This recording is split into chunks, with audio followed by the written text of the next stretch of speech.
Hi everybody, and welcome back to Bedtime Stories with me, Kenny, where the parents can go ahead and take a break and the kids can get ready to go to sleep.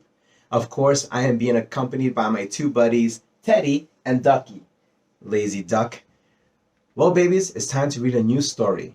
And today's story is about a naughty little girl who goes into a place that she shouldn't go and takes things that she shouldn't take. Of course, our story today is Goldilocks and the Three Bears. So, let's go ahead and get started. All right. Goldilocks and the Three Bears. Once upon a time, there were three bears who lived together in a house of their own in a wood. One of them was a little wee bear, and one was a middle-sized bear, and the other was a great big bear. They each had a bowl for their porridge, a little bowl for the little wee bear, and a middle-sized bowl for the middle-sized bear, and the great bowl for the great big bear. And they had each a chair to sit in, a little chair for the little wee bear, and a middle-sized chair for the middle-sized bear, and a great chair for the great big bear. And they had each a bed to sleep in, a little bed for the little wee bear, and a middle-sized bed for the middle-sized bear, and a great bed for the great big bear. One day, after they had made the porridge for their breakfast and poured it into their porridge bowls, they walked out in the wood while the porridge was cooling, that they might not burn their mouths by beginning too soon, for they were very polite, well-brought-up bears, and while they were away, a little girl called Goldilocks, who lived at the other side of the wood and had been sent on an errand by her mother, passed by the house and looked in at the window. And then she peeped in at the keyhole, for she was not at all a well-brought-up little girl. Then seeing nobody in the house, she lifted the latch. The door was not fastened, because the bears were good bears who did nobody any harm, and never suspected that anybody would harm them. So Goldilocks opened the door and went in, and well pleased was she when she saw the porridge on the table. If she had been a well-brought-up little girl, she would have waited till the bears came home, and then perhaps they would have asked her to breakfast, for they were good bears, a little rough or so, as the manner of bears is, but for all that very good-natured and hospitable. But she was an impudent, rude little girl, and so she set about helping herself. First, she tasted the porridge of the great big bear, and that was too hot for her. Next, she tasted the porridge of the middle-sized bear, but that was too cold for her. And then she went to the porridge of the little wee bear and tasted it, and that was neither too hot nor too cold, but just right. And she liked it so well that she ate it all up, every bit. Then Goldilocks, who was tired, for she had been catching butterflies instead of running on her errand, sat down in the chair of the great big bear, but that was too hard for her. And then she sat down in the chair of the middle-sized bear, and that was too soft for her. But when she sat down in the chair of the little wee bear, that was neither too hard nor too soft, but just right. So she seated herself in it, and there she sat till the bottom of the chair came out, and down she came, plump upon the ground. Boom! And that made her very cross, for she was a bad-tempered little girl. Now, being determined to rest, Goldilocks went upstairs into the bedchamber in which the three bears slept. At first, she lay down upon the bed of the great big bear, but that was too high at the head for her.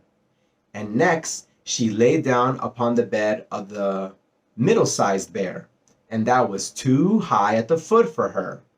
And then she lay down upon the bed of the little wee bear, and that was neither too high at the head nor at the foot, but just right. So she covered herself up comfortably and lay there till she fell fast asleep. By this time, The three bears thought their porridge would be cool enough for them to eat it properly. So they came home to breakfast. Now, careless Goldilocks had left the spoon of the great big bear standing in his porridge. "Oh, somebody has been at my porridge," said the great big bear in his great rough, gruff voice.